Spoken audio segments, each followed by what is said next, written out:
ആ വെള്ളിയാഴ്ച ദിവസം എനിക്ക് വേണ്ടി സ്വലാത്തിനെ നിങ്ങൾ അധികരിപ്പിക്കണം.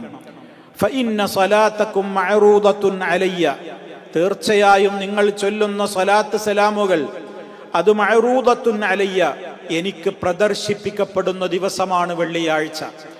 എങ്ങനെയാണ് അള്ളാഹുവിൻ്റെ റസൂലിന് വേണ്ടി നാം ചോദിക്കുന്ന സ്വലാത്ത് സലാമുകൾ അവിടുത്തേക്ക് പ്രദർശിപ്പിക്കപ്പെടുക, വെളിവാക്കപ്പെടുക എന്നുള്ളത് തികച്ചും അദൃശ്യമായ ഒരു കാര്യമാണ്. ഗൈബിയായ ലോകത്ത് നടക്കുന്ന ഒരു കാര്യമാണത്.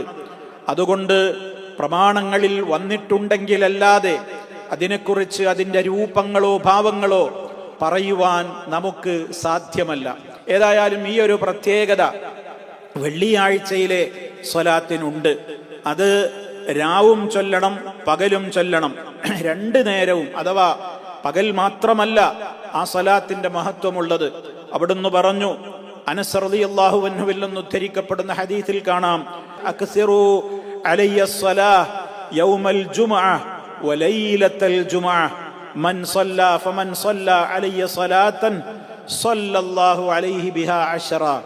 നിങ്ങൾ എൻ്റെ മേൽ സ്വലാത്തിനെ അധികരിപ്പിക്കുവീൻ, വെള്ളിയാഴ്ച പകലും വെള്ളിയാഴ്ച രാവിലും. വ്യാഴാഴ്ച അസ്തമിച്ചു കഴിയുന്നതോടുകൂടി വെള്ളിയാഴ്ചയുടെ രാവ് പ്രവേശിച്ചു കഴിഞ്ഞു. അപ്പോൾ വ്യാഴാഴ്ച അസ്തമിച്ചത് മുതൽ നമുക്ക് ഈ സ്വലാത്ത് ചൊല്ലുന്നതിൻ്റെ മഹത്വമുണ്ട്. അത് അധികരിപ്പിക്കേണ്ട പ്രാധാന്യവും കൂടി നബിതങ്ങൾ പറയുന്നത് നാം ഇതിനോട് ചേർത്ത് വായിക്കുക.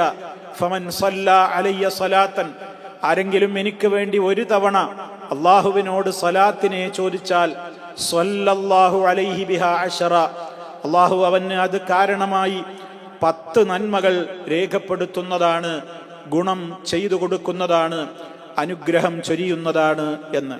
ഇതൊക്കെ അറിഞ്ഞ് നമ്മൾ വെള്ളിയാഴ്ചകളെ അശ്രദ്ധമാക്കരുത്. ഏത് കാലത്തും നമുക്ക് സമയം കിട്ടുമ്പോഴൊക്കെ സ്വലാത്തുകൾ അധികരിപ്പിക്കണം. വെള്ളിയാഴ്ചയാകുമ്പോൾ അത് കൂടുതൽ ചെയ്യണം. ഇത്ര എണ്ണം എന്നൊന്നും നിശ്ചയിക്കപ്പെട്ടിട്ടില്ല. മറിച്ച് നമുക്ക് എത്ര അധികരിപ്പിക്കാനാകുമോ അത്രയും അധികരിപ്പിക്കുന്നത് നമുക്ക് ഗുണമാണ്. റബ്ബിൻ്റെ പ്രത്യേകമായ അനുഗ്രഹങ്ങൾ നമുക്ക് ലഭിക്കുവാൻ അത് കാരണമായി മാറും എന്ന കാര്യത്തിൽ യാതൊരു സംശയവുമില്ല.